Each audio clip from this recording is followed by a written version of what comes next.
Bonsoir tout le monde. Merci d'avoir bravé la pluie et la grisaille pour être parmi nous ce soir. Je me nomme Mélissa Véraud. Vous l'avez peut-être deviné, je suis aussi enseignante dans la vie. Oui, ça m'arrive de donner des charges de cours à l'Université Laval. Je suis également écrivaine, traductrice, etc. Mais ce soir, j'ai surtout le grand bonheur d'être animatrice aux côtés donc de Sylvain Prudhomme, notre invité de marque venu directement de la France. Pour ce faire, on a été, je dis on, je m'inclus dans l'affaire, mais j'ai pas grand-chose à voir. L'organisation du Festival Québec en toutes lettres a établi un partenariat avec le Consulat général de France ainsi qu'avec Étonnant Voyageur, Festival international du livre et du film. Donc, c'est grâce à cette belle collaboration qu'on a pu recevoir ce soir Sylvain Prudhomme parmi nous. Donc, maintenant, je me retourne un petit peu là, pour le voir, il est dans mon angle mort, et je vous en fais une brève présentation. On va évidemment apprendre à le connaître un peu mieux tout au fil de l'entretien, mais je tenais à vous préciser quelques éléments pertinents de son parcours. Donc, Sylvain Prudhomme, né en 1979 à La Seyne-sur-Mer, dans la région de Provence-Alpes-Côte d'Azur. Il est l'auteur de nombreux romans et reportages récompensés par plusieurs prix. Citons entre autres le prix Femina 2019 pour son roman Par les routes, ainsi que le prix Nicolas Bouvier 2025 pour son plus récent livre Coyote. Ayant habité différents pays d'Afrique durant son enfance, comme le Sénégal, le Burundi, l'île Maurice, où ses parents étaient des coopérants, ce n'est pas un hasard si ce continent est souvent présent dans ses écrits, ni s'il collabore fréquemment avec des artistes africains issus de plusieurs disciplines. Il a par ailleurs traduit l'essai Décoloniser l'esprit de l'écrivain kényan Ngugi wa Thiong'o, ainsi que Pancho Villa de John Reed. Donc ça met la table. Je vous jure qu'on a de quoi creuser pendant minimum 8 heures, mais on va s'assurer que ça rentre dans une. Et je vais aussi m'assurer de vous laisser un peu de place à la toute fin pour vos questions.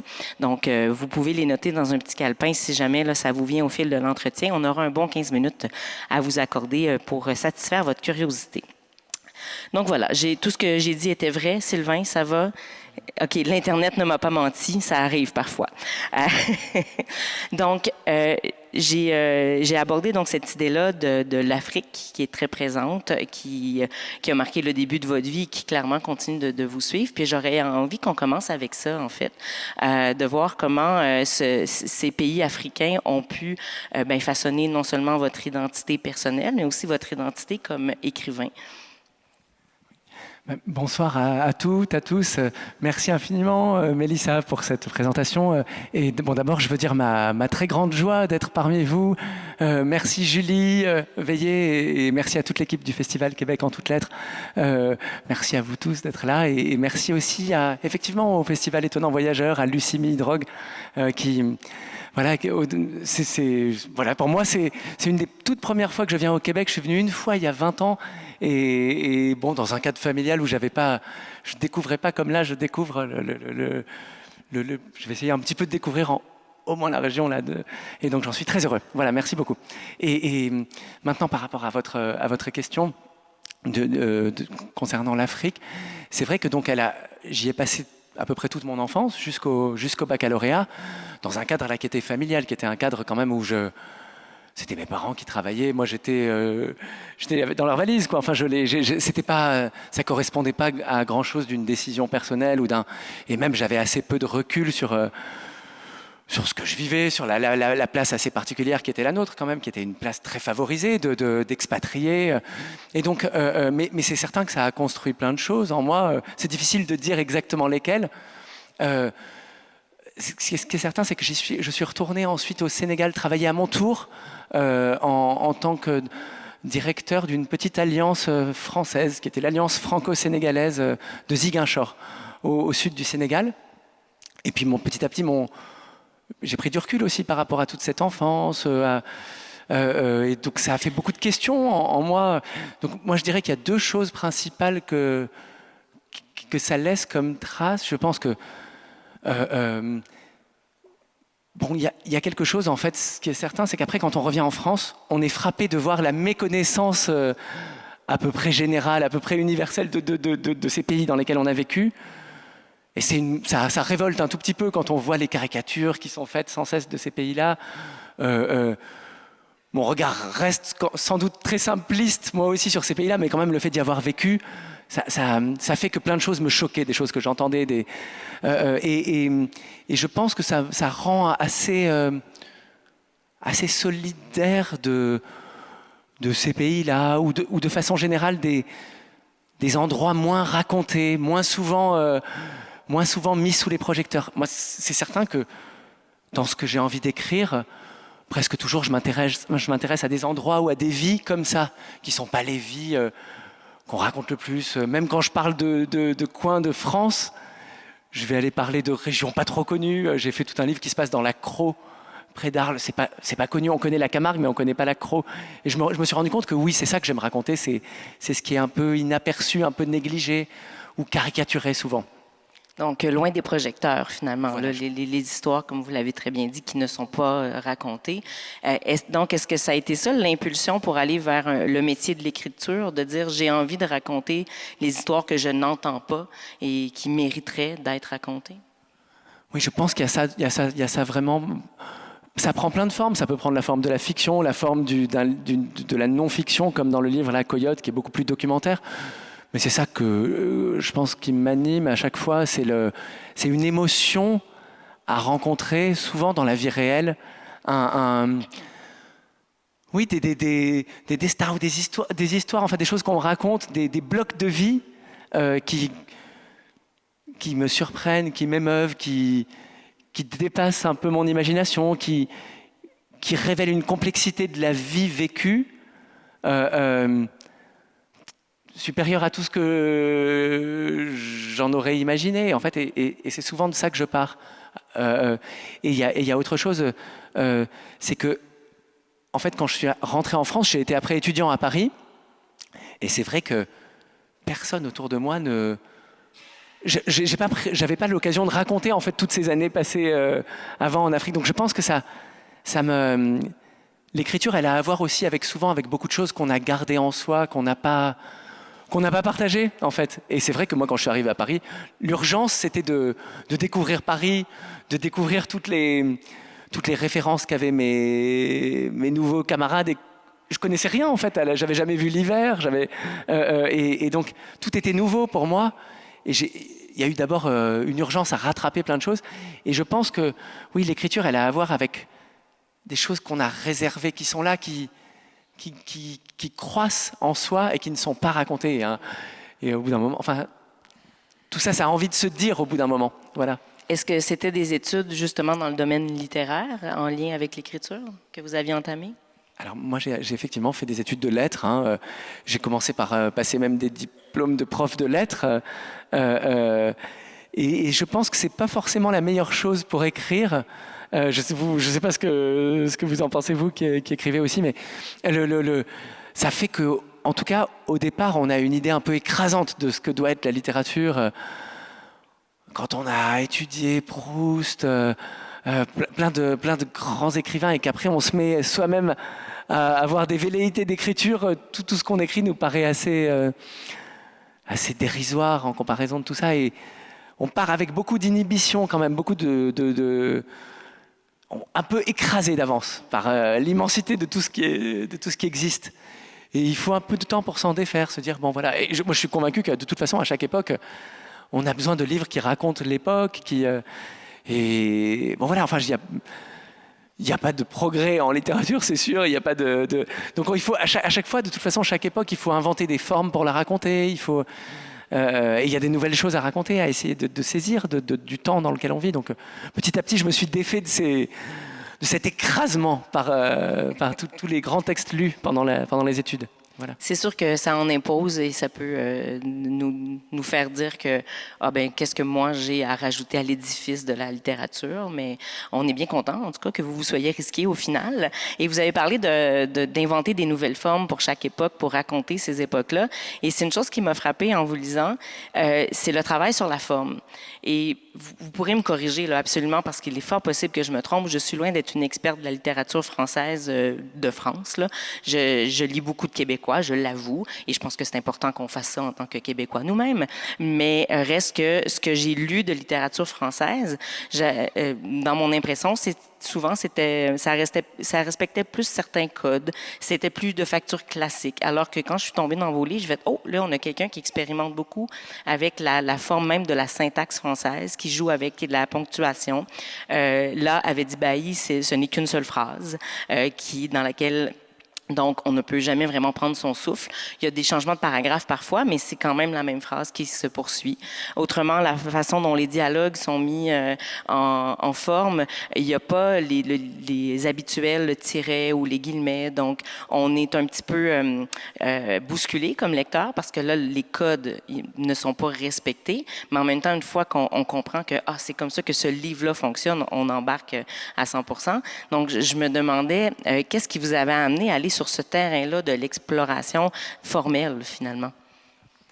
Oui, alors je pense qu'en littérature française, il y a vraiment tout. Il y a des livres assez classiques. Il y a cette tradition du roman, enfin, qui respecte les codes que vous disiez. Après, il y a beaucoup de livres qui s'aventurent à essayer des formes. Ça dépend en fait absolument de ce qu'on cherche. En fait, il y a plein de chemins de l'intensité, mais des fois des livres qui cherchent une écriture très directe, avec des phrases très simples ou qui sont dans une tentative d'écriture très aiguisée. Il y a des livres qui effectivement. Alors là, moi, dans l'Ave d'Ibaï, le livre dont vous parliez, ça essaie un peu d'épouser tous les mouvements de pensée et le récit un peu chaotique que fait un homme, un ancien ouvrier algérien il est devenu marchand de sable au sens propre, c'est-à-dire qu'il achète du sable le matin dans les carrières et il va le vendre sur des chantiers. Et c'est un homme que j'ai rencontré en fait en retournant là-bas en Algérie, dans la ferme dont s'était occupé mon grand-père avant l'indépendance. Donc je suis avec cet homme dans le camion et le livre essaie d'obéir à la remémoration des scènes avec cet homme qui lui-même, il est en voiture, vous voyez, il parle, on est sur la route tous les deux et donc par moment on passe devant un champ de blé, il dit attends, il était en train de raconter une histoire mais il s'interrompt pour me parler du champ de blé devant lequel on est en train de passer et me raconter une histoire qui s'est passée 50 ans plus tôt là. Et donc j'essaie de suivre un peu le mouvement haché comme ça de sa parole, qui n'est pas non plus un vrai chaos. C'est sans cesse les allers-retours qu'on fait dans la vie entre le passé, le présent, l'histoire qu'on est en train de raconter, et puis l'ici et maintenant. Et c'est vrai que là, il y a aussi une tradition de cette écriture-là. Moi, j'adore, par exemple, Claude Simon, mais dans Faulkner aussi, il y a ça, dans cette façon d'essayer de suivre le torrent un peu de la parole ou de la mémoire. Et effectivement, je suis convaincu que dans ces cas-là, le fait d'enlever les guillemets, les tirets, ça permet une écriture qui emporte davantage. En fait, les guillemets, les tirets qui signalent le dialogue, ça fait ça clignote presque à l'avance. On sait que les gens vont parler, on peut aller tout de suite écouter ce que les personnages se disent. Alors que quand on enlève tout ça, nous lecteurs, on reste à ras en fait un peu de la phrase, à ras de la scène, et les choses surgissent. On découvre qu'il y a du dialogue au moment où les personnages parlent tout d'un coup. Moi, j'aime bien que même on hésite un peu, qu'on se demande si vraiment les mots sont dits ou si c'est une pensée simplement du personnage. Donc j'aime bien qu'il y ait cette patte un peu comme ça qui... Donc à la limite, on va à certains moments même se demander qui a prononcé les paroles. On n'a pas la certitude que c'est tel ou tel personnage qui s'est exprimé. Donc ça nécessite une implication du lecteur, j'ai envie de dire, de travailler un petit peu plus fort pour reconstituer ces passages-là qui ne sont pas donnés d'avance grâce à des signaux, des signes diacritiques comme ça qui sont effectivement très expressifs. Je l'avoue, je le fais parfois quand je vois qu'il y a des dialogues puis que je suis un peu pressée de savoir ce qui va se passer. Je fais fast forward, comme on dit en bon français, et je vais voir ce qui se passe. Donc là, finalement, vous jouez avec nous, lecteurs. C'est ce que vous êtes en train de nous avouer. Je remonte un peu dans votre réponse. Vous avez parlé de cette rencontre avec l'ouvrier qui avait travaillé sur la ferme de votre grand-père en Algérie avant l'indépendance. Et Ça m'a amené à me questionner à savoir, est-ce que les rencontres comme ça avec des gens réels dans la vraie vie, c'est souvent la bougie d'allumage pour vos projets d'écriture? Est-ce que c'est souvent là que la petite flamèche s'allume? Oui, moi, très souvent, c'est ça qui se passe en fait. Parce que parfois, on tombe dans la vie, à travers une rencontre comme ça, on tombe sur des sortes de nœuds qu'a créé la vie, en fait, des nœuds des situations qui sont presque incroyables, tellement elles sont paradoxales, faites de contradictions, de tensions. Et là, en l'occurrence, moi, j'ai eu un choc en allant là-bas, parce qu'au début, donc, je suis allé en Algérie, parce que j'étais allé chez mon grand-père et j'avais trouvé chez lui la lettre d'un ancien ouvrier dont il avait été très proche autrefois. Donc moi, j'avais jamais entendu parler de tout ça. Je savais à peine qu'il avait eu une ferme autrefois en Algérie. C'était un sujet assez tabou parce que très douloureux pour lui. Aussi, je peux le dire, parce on n'abordait pas trop ce sujet, parce qu'il était devenu quand même assez xénophobe, et donc on n'avait pas envie de l'entendre parler de tout ça et tout, donc on évitait ce sujet. Et là, je tombe sur une lettre assez bouleversante d'un vieil homme algérien de son âge, un peu plus jeune que lui, mais qui s'adresse à lui en le tutoyant, en lui disant « Il faut que tu reviennes, je me rappellerai toujours que tu me confiais l'argent de la ferme, que tu me confiais les pistolets de la ferme. » Donc je découvre qu'il a été comme ça très très proche d'un de ses ouvriers, qui le tutoie, qui a l'air de l'aimer beaucoup.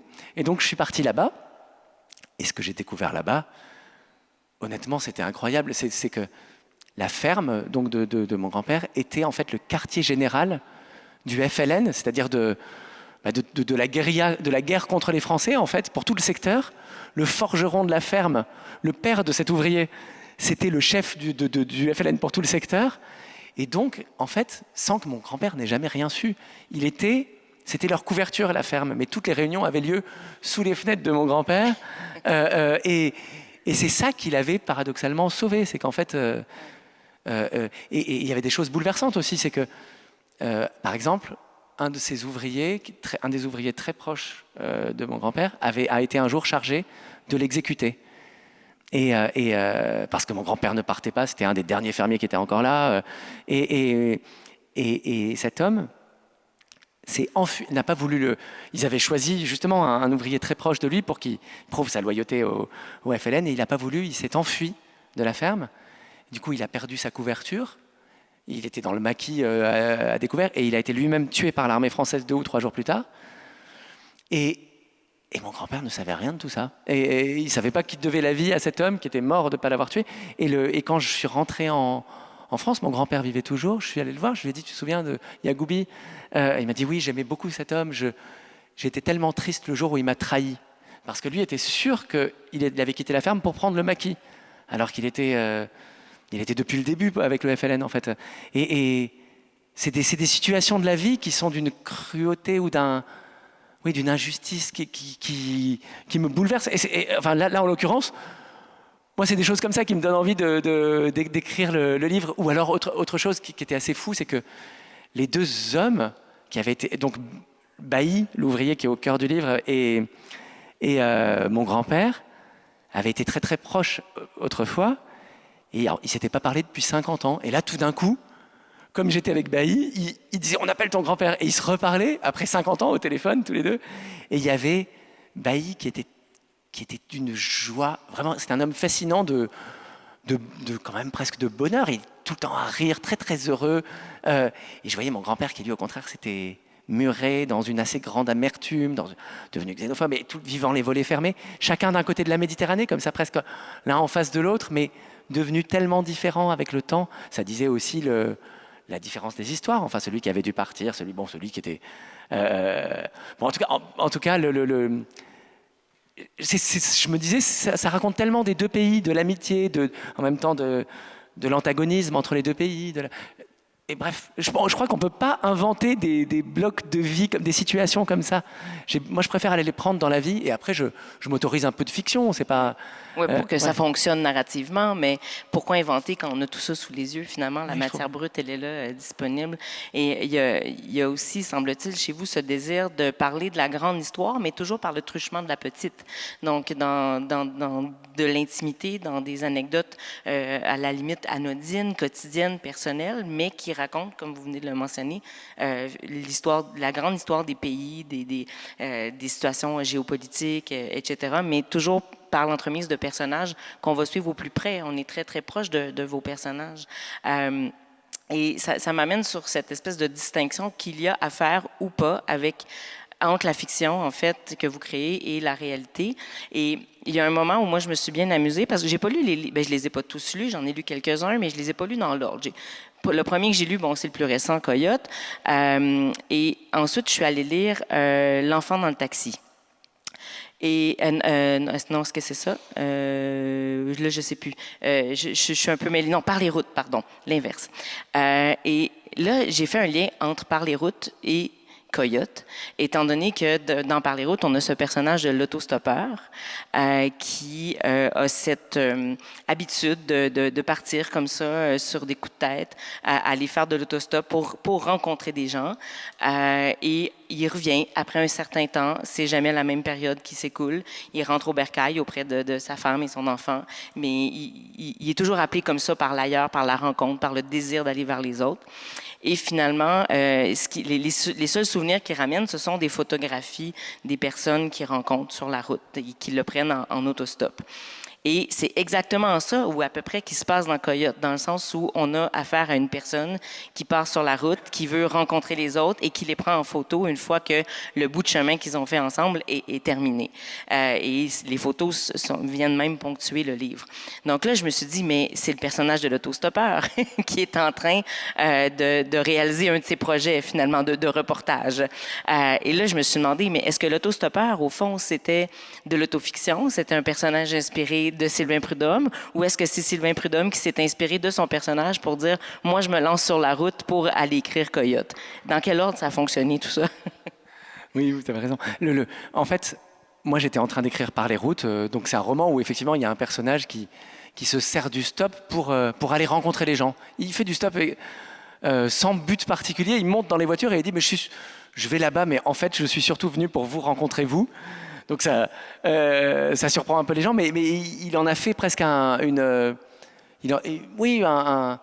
méthode, quoi, enfin une méthode de rencontre.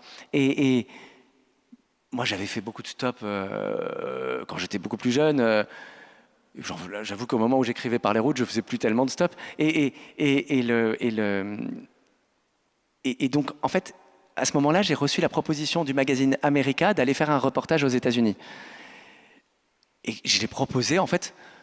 Moi, j'avais fait plein de stops, mais j'avais un peu le regret rétrospectif de ne pas avoir photographié tous les gens qui m'avaient pris depuis le début. Je me dis, ça fait comme une famille, en fait, une deuxième famille un peu élargie de gens qui nous ont offert l'hospitalité, qui nous ont quand même, qui n'ont pas eu peur de prendre un inconnu à leur bord et tout, donc qui sont liés sans le savoir par une même attitude dans la vie, et donc. Je me suis dit, je vais proposer à America de faire le reportage en stop. On va voir si la méthode marche. Et je vais, comment dire, régler ma frustration d'avoir jamais pris des Polaroids de toutes ces personnes en prenant au moins tous les automobilistes américains et mexicains qui me prendront pendant ce voyage. Mais à l'époque, je ne savais pas que ce serait un livre, ça devait être juste un reportage. Et j'étais en pleine écriture de Par les routes. Je me disais aussi, ça va rafraîchir mes sensations d'autostop pour mieux les décrire dans le bouquin. Ouais. Mais Par les routes était presque terminé, mais c'était une blague pour moi-même, mais je savais pas que ça allait devenir un livre. Ouais. Et par rapport à ce que vous dites de la fiction et de la non-fiction, pour moi, c'est vraiment des choses complètement différentes. Je pense que c'est pas si différent dans l'intensité que ça peut avoir, dans ce que ça peut raconter. Mais c'est des sensations d'écriture complètement différentes, en fait. Pour moi, vraiment, la fiction, il y a quelque chose qui est un peu sans filet, où l'histoire, en fait, ça doit tenir par soi-même, et même on l'écrit avec un sentiment de lâcher prise. on se demande un peu si ça tient debout, cette histoire qu'on est en train de raconter. C'est un peu vertigineux, on avance. Mais, et par les routes, c'est quand même vraiment un livre de fiction, c'est-à-dire qu'il y a un personnage d'autostoppeur. Bien sûr que moi aussi, j'ai été autostoppeur un peu, mais c'est quand même vraiment un personnage de fiction. Et il y a un personnage d'écrivain. Je suis parfois aussi écrivain, mais je veux dire, je suis ni l'un ni l'autre, en fait. C'est plutôt comme j'ai deux personnages que je charge de deux choses qu'il y a en moi, mais comme on le fait toujours à travers des personnages. Les personnages, on leur prête des impulsions qu'on a en soi et on essaie de pousser à travers chaque personnage cette impulsion le plus loin et on regarde ce que ça donne. Donc là, c'était comme si, à travers ces deux personnages, je débattais intérieurement pour savoir quelle vie j'avais envie de mener. En fait, est-ce que je préférais la vie de l'autostoppeur ou la vie d'écrivain? Et après, c'est comme des billes qu'on lâche un peu et on regarde ce qui se passe, mais on ne sait pas trop. La non-fiction, ce que je trouve très différent, c'est qu'on est quand même tout le temps adossé au réel, en fait. Et donc, le livre vaut aussi par la façon dont il s'attache à la représentation qu'il essaie qui réussit ou pas à donner l'intensité, la vivacité, la vie de cette représentation qui donne du réel, quoi. Mais il y a toujours le réel qui est là. Alors que la fiction, je sais pas, on a peur que ça tombe, que ça tienne pas, quoi. Je sais pas, il y a un truc un peu. Mais aussi, pardon. Non, j'allais dire, il faut créer soi-même l'échafaudage, en fait, pour que ça tienne. Tandis que dans le réel, c'est pas nous qui avons à faire la structure, elle est déjà là de donner. Mais est-ce que, parce que puisque vous avez les deux pratiques, de la fiction et de la non-fiction, est-ce que c'est vraiment de projet en projet que vous déterminez si l'un va devenir l'autre, c'est-à-dire, si ça, c'est davantage un reportage qu'un futur roman et vice-versa, ou si vous avez une pratique qui est plus de l'ordre de la commande en non-fiction, parce que là, vous avez parlé de ce magazine qui vous avait approché pour un reportage. Est-ce que c'est quelque chose qui se fait plus en à côté ou c'est vraiment aussi des projets généralement qui viennent de vous, de votre propre volonté? Oui, non, moi j'adore la non-fiction et je suis persuadé que ça peut faire des livres très, très, très, très forts. Non, donc c'est vraiment des choix. Là, le reportage que j'avais fait pour America, je l'ai rendu il y a 5 ou 6 ans et il n'y a presque pas un mot de ce reportage dans Coyote. C'est vraiment, c'est pas du tout une reprise du reportage. En fait, justement, c'est presque un livre qui naît de la frustration qu'avait été l'écriture du reportage. Parce que dans un reportage, on doit aussi s'acquitter de plein d'attendus informatifs. Et là, en fait, moi, je connais pas très bien les États-Unis, au fond. Je veux dire, il y a plein de gens qui sont beaucoup plus experts que moi. Et donc, en fait, moi, ce qui me semblait précieux, c'était ce que les gens m'avaient dit. Ça, c'était irréfutable pour moi. Ce que tous les gens dans ces voitures m'avaient dit. C'est un livre qui se passe le long de la frontière. Le reportage portait sur la frontière États-Unis-Mexique.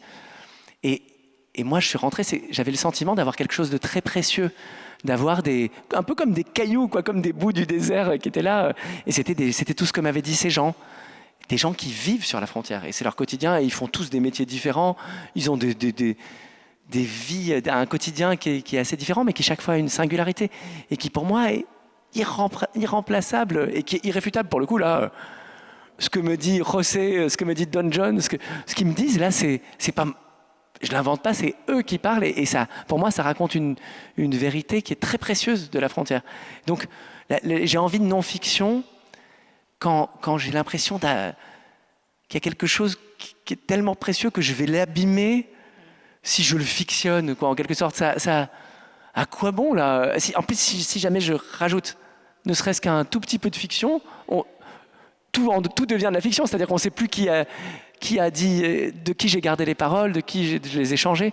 Donc pour moi, c'est hyper important que là, on soit face à des petits blocs de réel, en fait. Et à l'inverse, la fiction, j'ai des fois envie de fiction quand j'ai envie aussi de toute la liberté et la part d'inconnu qu'autorise la fiction, en fait. C'est-à-dire que dès qu'on décide qu'on va repartir peut-être d'une situation qu'on emprunte à la vie, mais on lâche la bride à la fiction, et ben tout d'un coup, plein de choses peuvent advenir qu'on n'a pas prévues, y compris de soi-même. On va découvrir qu'on a envie de parler de faire vivre aux personnages des situations dont on ne sait pas pourquoi on a envie qu'elles arrivent là, mais il y a tout l'inconscient qui rentre en jeu. On perd le contrôle un peu et c'est très précieux aussi parce que ça... Oui, c'est un espace de liberté et de découverte, mais d'un autre type. Mais je suis un peu curieuse sur la méthode de travail. Si je reviens sur Coyote, est-ce que vous enregistriez les gens quand ils parlaient? Est-ce que vous preniez des notes? Tout ça, c'était mental. Vous le notiez rendu dans votre chambre de motel ou peu importe? Parce que il y a quand même un travail ici de relater des propos qui ont été tenus. Donc, est-ce qu'on... Puis vous semblez dire que vous vouliez vraiment respecter la vérité de ces propos-là, donc les rendre au mieux comme ils ont été vraiment prononcés. Donc, ça a été quoi la démarche vraiment très technique de travail? Oui, c'est vrai. Alors, j'enregistrais pas. J'avais mon cahier. En fait, moi, le prétexte de mon voyage, c'était un reportage sur le mur de Trump, le fameux mur. Il disait tout le temps qu'il voulait rehausser le mur ou le construire là-haut. Et donc, je disais, à peine monté dans les voitures, je disais aux gens... je suis là, je suis français, je suis venu aux États-Unis pour faire un reportage sur le mur de Trump. Si vous êtes d'accord, je vais vous poser des questions. Et bon, il disait toujours oui, et d'autant plus oui que je sortais mon cahier et je me mettais à écrire. Et c'est très anachronique quand même. Je pense qu'ils avaient, je sais pas, ils avaient pitié de moi presque avec mon carnet. Et ça fait pas le même effet qu'un enregistreur qui est quand même beaucoup plus intimidant. Donc là, ils souriaient de voir que j'écrivais, que je remplissais des pages et des pages. Ça veut dire aussi que je transpirais un peu quand même pour essayer de noter ce qu'ils disaient. Et je pense que c'était le gage aussi que je prenais soin de leurs paroles. Et ça créait un jeu aussi un peu entre nous. Parfois, je leur dis « Attendez, ça va trop vite, je veux écrire ça ». J'avoue que je notais bien sûr pas tout. Quand on passe 3 heures, 4 heures avec quelqu'un, il y a plein de moments où on partait un peu en pilote automatique des discussions sur Trump, où je connaissais quand même au bout d'un moment par cœur presque les argumentaires. Donc il y avait des moments d'intensité plus basse dans la discussion, mais tout d'un coup, en fait, moi ce qui m'intéresse à chaque fois, c'est d'aller dans le personnel, dans l'intime, dans tout ce qui... Vous disiez tout à l'heure en fait, on peut aborder l'histoire collective à partir des histoires individuelles. Et c'est ça, moi, qui m'intéresse chaque fois, c'est quand on retourne dans le très personnel, l'intime presque. Donc, ma porte d'entrée, c'était le mur de Trump, mais après, j'avais envie de leur poser des questions. Il y a pour moi un modèle vraiment extraordinaire, un modèle indépassable c'est les livres de Svetlana Alexievitch, qui a fait La fin de l'homme rouge, la guerre n'a pas un visage de femme. Et elle dit ça, que presque toujours, la guerre n'a pas un visage de femme. C'est un livre sur des femmes qui ont combattu pendant la Seconde Guerre mondiale, donc des femmes qui ont combattu dans l'armée soviétique et parfois qui ont été des grandes pilotes, qui ont abattu plein d'avions allemands et en fait qu'on n'est presque jamais allé interroger. Et elle raconte qu'au début, ces femmes, souvent quand elle va les voir, elles disent « Oh non mais moi, il ne faut pas m'interroger, moi il faut interroger mon mari. C'est lui qui connaît tous les chiffres, c'est lui qui va vous dire cette bataille-là, combien il y a eu de morts et comment ça s'est passé, je ne me rappelle pas du détail. Je m'en fiche, moi je me rappelle que Moi, j'ai des souvenirs beaucoup plus flous. Et Alexievitch leur dit à chaque fois, attendez, c'est ça que je veux. Ça. Les chiffres, je les connais par cœur, ils sont dans tous les manuels, ça m'intéresse pas. Ce que je veux, c'est ce que vous allez me dire, vous. Et elle raconte que les récits sur lesquels elle tombe sont justement parce qu'ils se sont pas formulés. Le plus beau, c'est quand la parole, elle surgit pour la première fois presque. Enfin, quand les gens essaient de mettre des mots sur des choses qu'ils ont senties plein de fois, mais qu'ils ont ils n'ont pas l'habitude d'énoncer, en fait. Et là, tout d'un coup, il y a des belles choses qui sortent. Et elle raconte qu'elle est constamment bouleversée, Alexievitch, et ses livres sont extraordinaires pour ça. Elle va dans l'intime, en fait. Ouais. Est-ce que ça vous a surpris, cette propension-là des gens à se raconter, en fait, avec si peu d'embâche, d'accepter de se livrer comme ça, un peu inconnu, ou au contraire, vous n'étiez pas étonné de ça? Je n'étais pas trop étonné parce que on le fait, en fait, on le fait tous volontiers, je pense, en fait, quand on est autostoppeur, on est quelqu'un que la personne ne reverra jamais. Moi aussi, j'essayais de dire des choses sincères, des choses personnelles, et en fait, à un moment, j'ai un peu fait en France pour parler route, j'ai fait du stop comme l'autostoppeur où j'allais, je disais aujourd'hui je fais une journée sur l'amour. Je vais poser aux gens des questions dans les voitures sur l'amour. Et donc je leur demandais alors l'amour, c'est quelque chose d'important pour vous dans votre vie, vous en êtes où? C'est la chose la plus importante en ce moment, ou c'est devenu quelque chose de pas trop important, vous en êtes où? Et Et les gens me parlaient à fond, me racontaient des choses. Des fois, ils finissaient par me dire, bon, il faut que je vous avoue que en fait, j'ai une double vie, ou là, mais moi, en fait, je suis plus amoureux. Il y a une femme qui était en train d'aller retrouver l'homme avec lequel elle vivait depuis plusieurs années, et elle disait, mais en fait, il faut que je vous le dise parce qu'il faut que je sois courageuse. Je l'aime plus, il faut que je le quitte. Ça fait 1 an que je trouve qu'il faut que je le quitte. Je vous le dis, comme ça me donnera peut-être du courage pour le faire tout à l'heure. Et en fait, quand même, c'est précieux quand on se dit des choses un peu vraies, quoi, dans la vie. Ça n'arrive pas souvent, en fait, dans la vie qu'on ose dépasser le moment de sous-conversation, enfin de small talk, ou je sais pas comment on dit. Et en fait, quand on peut aller dans cette direction avec quelqu'un qu'on reverra pas, tous on y va, je crois. Enfin, on est preneur, quoi, d'un petit bilan de sa propre vie, d'essayer d'y Oui, aller. puis d'autant plus que dans nos quotidiens, les occasions de se faire sont pas si fréquentes. Puis ça s'oppose clairement à les réseaux sociaux actuels où on partage tout et rien, en fait, parce que c'est très en surface.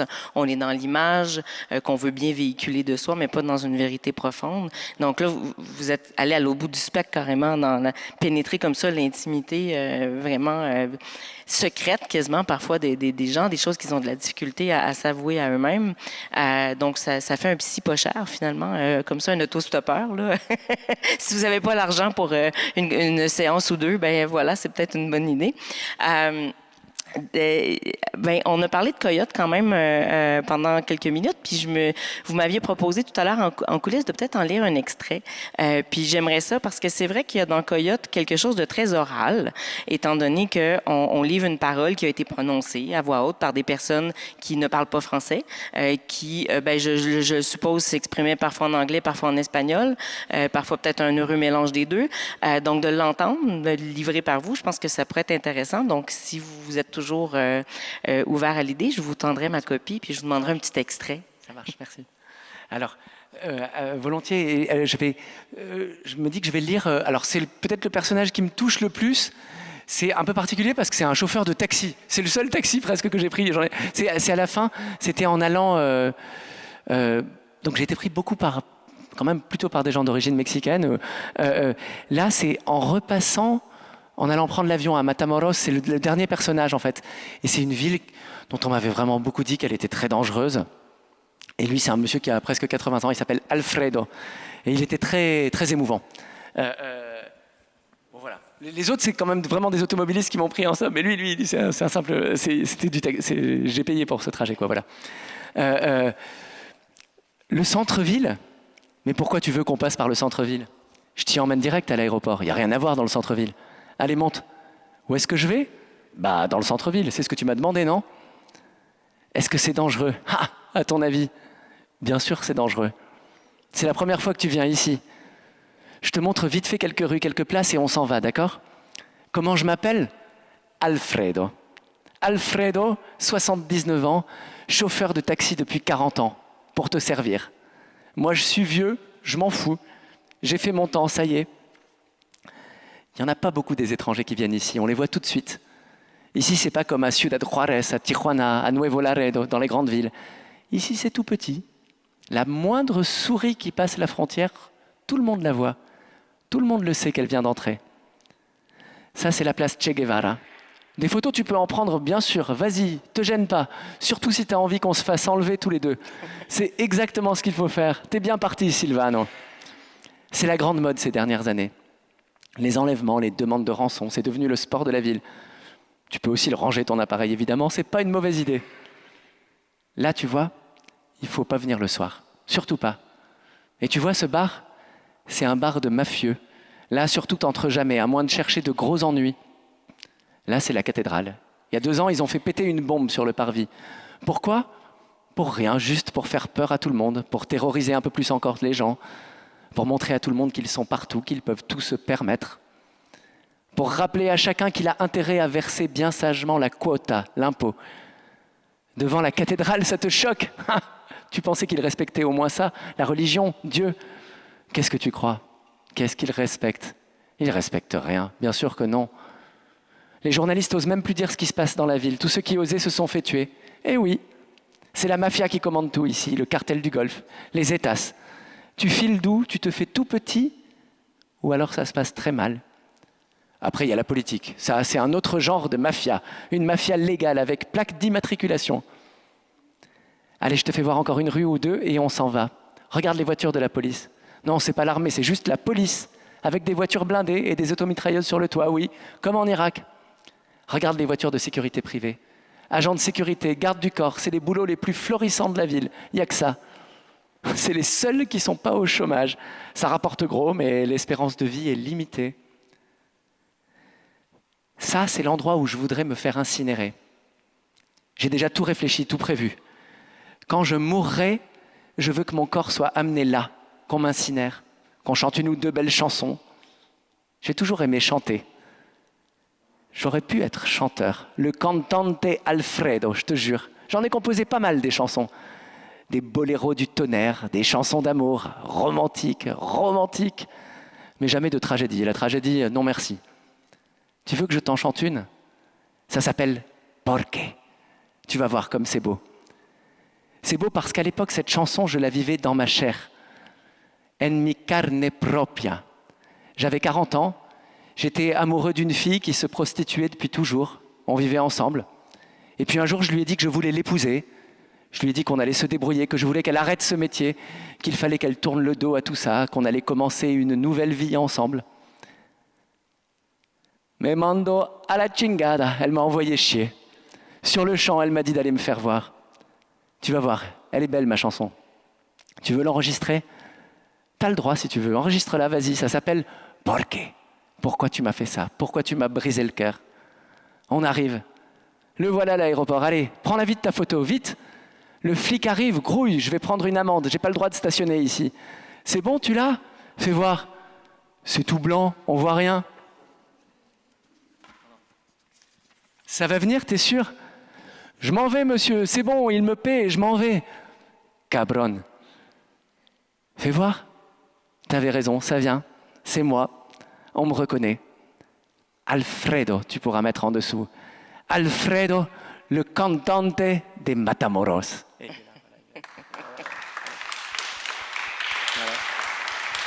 Merci beaucoup. Merci beaucoup pour cette belle lecture. C'est vrai que ça fait ressortir tout le côté, oui, oral, mais l'humour, j'ai envie de dire, qu'on peut sentir par moments qu'on lit seul dans sa tête, mais là, avec les intonations, on voit à quel point ce personnage-là pouvait être drôle et très généreux. On détecte vraiment toute la générosité des gens dans cet extrait-là, mais c'est le cas pour tous les passages du livre. Quand je l'ai lu, j'ai été quand même émue de tout cet abandon-là en fait, pas des passagers, des conducteurs. Et parfois, oui, il y avait un passager aussi, il y avait deux personnes dans la voiture et il y avait une discussion à trois qui s'installait. Et ça m'a comme reconnecté un peu avec une forme d'humanité qu'on semble oublier qui existe encore. Elle est là. Les gens sont encore disponibles et pas uniquement en mode virtuel dans la réalité, mais on n'ose pas toujours aller vers eux. Et vous avez fait le pas pour nous, puis vous nous partagez ça. Et vraiment, c'est un cadeau précieux. J'ai reçu également comme un cadeau par les routes personnellement. Il y a dans ce livre-là beaucoup d'espoir, je trouve, de lumière. Je vais pas voler le punch là, pour ceux qui l'ont pas lu, mais c'est pas que ça finit bien dans le sens où il y a pas une action là incroyable, un revirement de situation. Il y a juste un rassemblement, je le résumerais comme ça. Et cette idée-là du rassemblement des humains qui se retrouvent, moi, j'ai trouvé ça vraiment beau au point où j'en ai eu les larmes aux yeux. J'ai dû me retenir, là, j'étais dans l'autobus. Mais sinon, je pense que je me serais laissée aller. Puis c'est rare que les livres provoquent ça en moi. Puis je me suis demandé s'il y avait là un désir de contrer un peu cette ambiance morose qui est la nôtre depuis quelques années avec, j'ai pas besoin d'énumérer tout ce qui se passe dans le monde qui va pas très bien. Donc, est-ce qu'il y a chez vous ce désir de faire de la littérature une sorte de refuge, de source d'espoir, ou c'est juste que les choses se sont placées comme ça? Comment vous le vivez de l'intérieur? Alors, il n'y a pas de décision, enfin, parce que, en fait, comment dire, c'est quelque chose d'intuitif. On désire une fin du livre, mais sans... Non, j'avoue que je ne réfléchis pas je me dis pas, il faut que ce soit un livre qui soit optimiste. Mais peut-être que c'est... comment dire, cette fin, c'est vrai qu'il y a une fin je dis un petit peu comment ça se termine ou pas, mais C'est vous qui décidez. Ça ne sera pas de ma faute après ça. En tout cas, non, mais j'avais le désir de cette fin-là. En tout cas, souvent,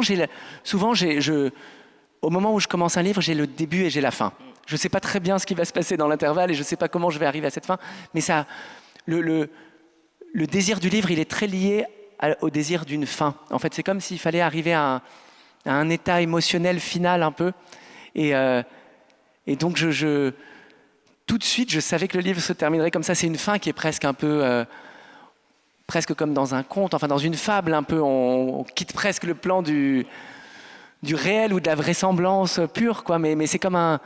Et donc c'est vrai que ce livre, c'était aussi vraiment un livre lié à la sensation que j'avais eue plus jeune en faisant du stop. C'est quelque chose qui, quand même, l'autostop, ça donne foi en l'humanité. Il y a vraiment un effet magique du stop. Comme on est confronté qu'à des gens qui nous prennent, il y a plein de gens qui nous prennent pas. Ça, c'est sûr, c'est la majorité quand même, les gens qui nous prennent pas, mais on passe pas de temps avec eux. Ceux avec lesquels on passe du temps, c'est ceux qui nous ont pris dans la voiture. Et donc, quand on arrive à la fin, quand on a fait 1000 kilomètres, on a été dans 10 voitures, je sais pas, le soir, on arrive chez les amis qu'on devait rejoindre, je sais pas, on est quand même un peu, on se retourne sur la journée, on se dit mais c'est quand même un peu fou. J'ai été comme ça, comme sur un tapis volant, enfin un peu transporté par plein de gens qui ont aidé et ça, c'est vrai que ça donne quelque chose de très, ouais, et donc le livre il est né aussi un peu je me disais vraiment toujours, j'avais vraiment ce regret de ne pas avoir gardé depuis toujours toutes les adresses de tous ces gens. Je me disais mais ces gens-là forment une famille sans le savoir, la famille des gens qui ouvrent leurs portes.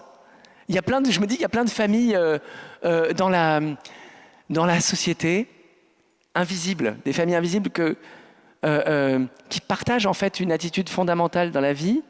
Et pourtant, c'est une famille que jamais la sociologie n'arrivera à trouver. Parce que là, honnêtement, ça déjoue complètement les prévisions. Il y a des gens qui ont des idées politiques qui pourtant sont pas du côté de l'hospitalité ou qui vous prennent.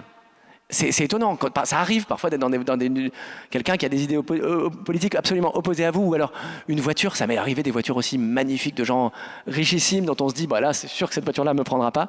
Et ben elle s'arrête. Et donc ça arrive. C'est pas, je sais pas comment dire. Et ça déjoue quand même parfois un déterminisme auquel on aurait tendance à croire. Et donc ça m'intéressait le fait que ça rebatte toutes ces cartes. Et je me disais voilà. Il faudrait les rassembler tous un jour, tous ces gens-là. Donc depuis le début, j'avais le désir. Donc c'est né d'un fantasme un peu. C'est plus ça. Ouais. Après, je pense que c'est les livres toujours ça c'est involontaire en fait, c'est inconscient, mais ça avoue plein de choses de nous, du regard qu'on porte sur les choses, et donc peut-être que moi j'ai un regard involontairement plutôt. Oui, je fais plutôt confiance aux gens. J'ai envie de croire, oui, que quand même. Il y a plein de liens qui sont possibles, qui restent possibles. Je le constate tous les jours, donc je me dis, oui, j'ai plutôt envie de raconter ça. Il y a aussi des choses cruelles dans mes livres, parfois, mais sans doute que c'est ça qui domine en moi. J'ai quand même plutôt confiance un peu dans le fait que, oui, plein de choses sont possibles, ça c'est sûr. Non, notre personnalité finit par ressortir quand on écrit, c'est immanquable.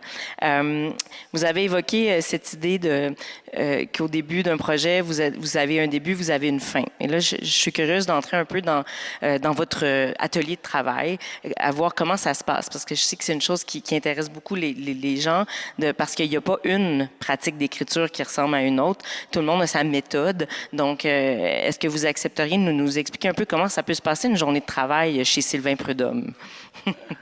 Alors, je crois que vraiment il y a rien de très différent mais enfin, en tout cas, déjà ça se passe avec la multitude de contraintes de la vie matérielle qui sont, je sais pas, une bonne journée. Disons la journée idéale de travail, c'est celle où je suis chez moi, ce qui est pas toujours le cas, loin de là. Enfin, c'est un métier où on bouge beaucoup, et où les enfants partent à l'école. Pour moi, c'est une parfaite journée de travail. Je sais pas, de 8h jusqu'au moment où ils reviennent, quoi. Et hop.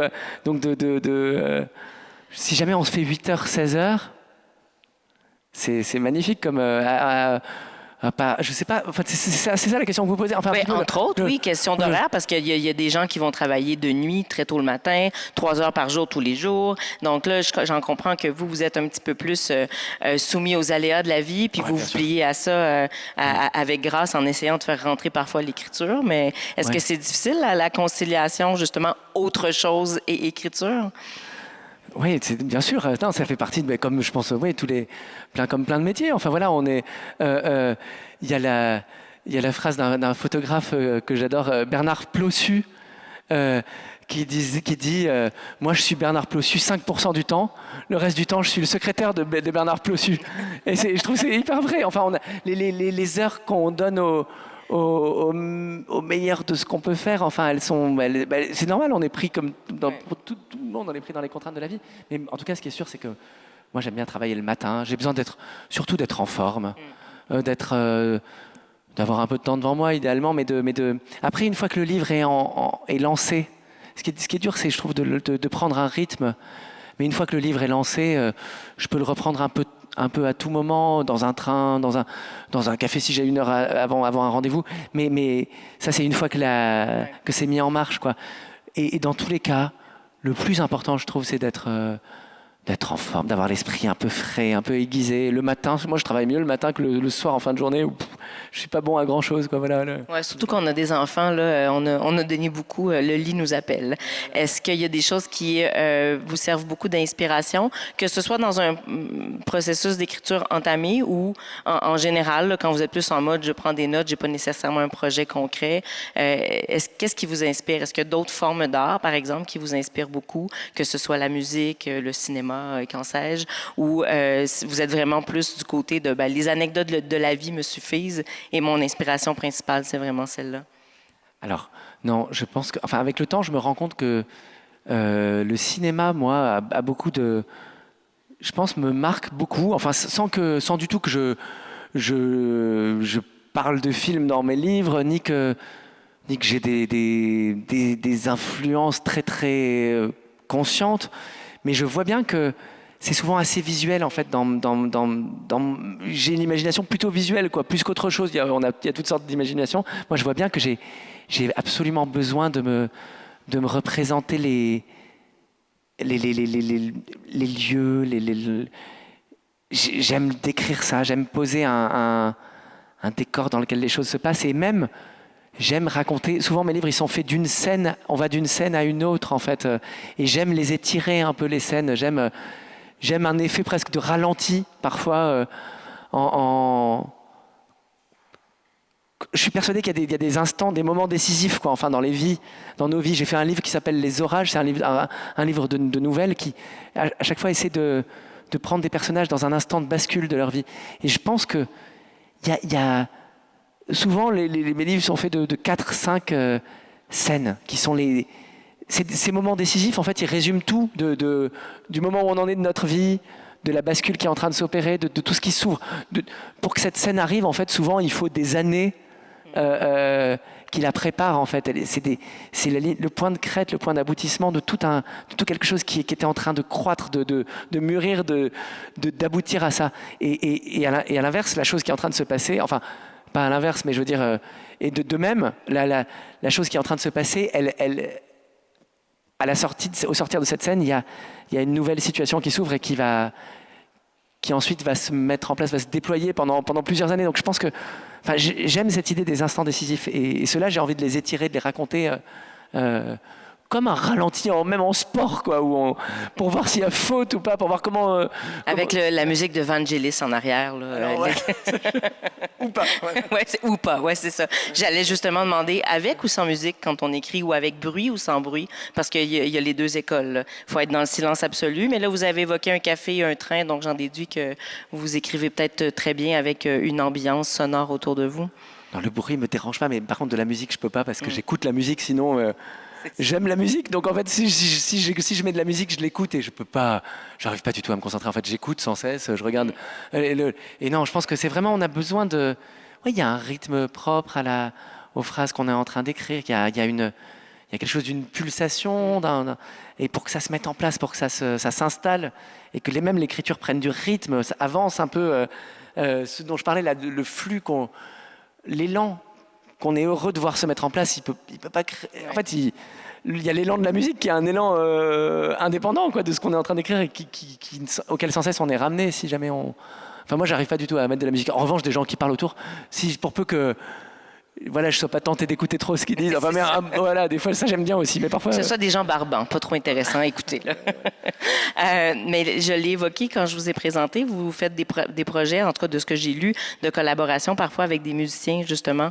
Je ne sais pas si c'est des choses sur lesquelles vous travaillez encore, si c'est des projets plus passés, mais est-ce que c'est des choses qui sont encore dans les cartons pour vous, donc d'avoir ces espèces de collaborations multidisciplinaires, finalement, entre littérature et musique? Alors, c'est vrai que j'aime beaucoup ça. C'est souvent postérieur à la sortie du livre, enfin à l'écriture. C'est souvent... En France, il y a beaucoup ça. Par exemple, la Maison de la Poésie à Paris suscite beaucoup de formes musicales des textes, en fait. Donc, avec une forme un peu lue, donc du texte lu, en musique. Et donc la première fois, c'était par occasion, c'était une proposition de la Maison de la Poésie. Et il se trouve que là, j'avais écrit un livre autour d'un groupe de musique, un groupe de Guinée-Bissau qui s'appelle le Super Mama Jumbo. Et il y avait 2 des musiciens qui habitaient en région parisienne. Donc on a fait une lecture musicale ensemble. Donc eux étaient les personnages du livre d'une certaine façon et après ils chantaient les chansons dont le livre parlait. Donc là ça a commencé, c'était un peu une situation miraculeuse quoi, pour moi d'être à côté d'eux sur scène. C'était vraiment des musiciens que j'admirais énormément. Après, d'autres fois c'est avec des complices, des musiciens que j'aime ou avec qui je suis ami et ensemble on essaie de créer une forme musicale d'1 heure à peu près qui fait une traversée du livre mais sous une forme comme ça un peu. Moi j'aime bien ça, j'aime lire pour le coup lire sur le tempo d'une musique, de la musique d'un musicien ou d'une musicienne que j'aime, dont j'aime profondément ça je trouve ça assez précieux. J'aime bien le faire quoi. Donc vous aimez bien faire vivre la littérature en dehors des livres, si je comprends bien. Donc lui donner des impulsions différentes que celles de la lecture en privé dans des plein de petites têtes individuelles. Oui.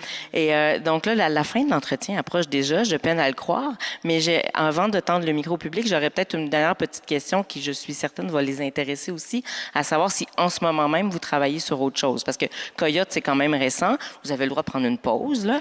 Mais on est quand même curieuse à savoir s'il y a quelque chose qui s'en vient dans un avenir rapproché. Oui, alors là, je suis en train d'essayer de terminer un livre qui est un livre de fiction complètement et un livre qui se passe. Alors en revanche le lieu et c'est un lieu où j'ai passé beaucoup de temps. C'est un lieu dans les Alpes, dans le parc des Écrins. Il y a un lieu qui est une réserve intégrale. Je ne sais pas si ça existe ici au Québec, mais vous peut-être il n'y a même pas besoin de l'écrire parce que tellement, en tout cas tellement il y a des immensités comme ça très très peu. Je pense là c'est un lieu qui a été créé il y a à peu près 40 ans, ça s'appelle la réserve. C'est de l'autre côté d'un lac, c'est tout un fond de vallée dont les humains ont décidé de se déprendre. Ils ont décidé de s'interdire à eux-mêmes de retourner là-bas. Et donc on peut aller sur une rive du lac, mais en face, on sait que c'est la nature redevenue sauvage en quelque sorte. Bon, avec toutes les questions que ça pose, enfin, qu'est-ce que c'est que qu'est-ce que c'est que ce sanctuaire, voilà. Mais en tout cas, moi, mon personnage, c'est un personnage de photographe. Ça, c'est aussi quelque chose qui compte beaucoup pour moi, la photographie. Comme ça stimule beaucoup mon écriture. Elle photographie sans cesse cette réserve qui est de l'autre côté du lac et qui est comme un endroit interdit, enfin, et qui est d'autant plus fascinant que jamais elle n'aura le droit d'y aller. C'est vraiment sur ce rapport à la transgression, à l'interdit, oui, voilà, exactement. Donc, on a à nouveau le petit côté conte un peu, là, avec la forêt interdite. Oui, et c'est d'ailleurs, ouais, j'espère que j'aimerais bien que ça prenne une forme un peu de conte, un peu, pas trop, enfin, réaliste quand même pour qu'on y croit un peu, mais je veux dire, mais que, oui, voilà, c'est à ça que j'essaie de travailler avec un peu de... Bon, on va patienter d'ici à la sortie de ce nouvel ouvrage. Merci en tout cas pour toutes ces belles réponses. Merci infiniment, Mélissa. Merci Sylvain. Sur ce, je vous remercie infiniment de votre présence, de votre écoute et je vous dis une très belle soirée à vous tous et toutes. Merci.